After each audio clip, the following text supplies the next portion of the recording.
शुक्लाम्बरधरं विष्णुं शशिवर्णं चतुर्भुजं प्रसन्नवदनं ध्यायेत् सर्वविघ्नोपशान्तये।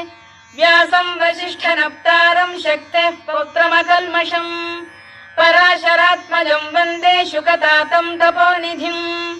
व्यासाय विष्णुरूपाय व्यासरूपाय विष्णवे नमो वै ब्रह्मनिधये वासिष्ठाय नमो नमः।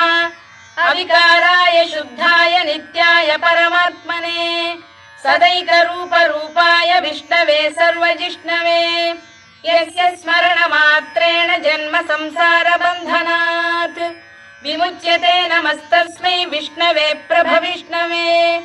ॐ नमो विष्णवे प्रभविष्णवे।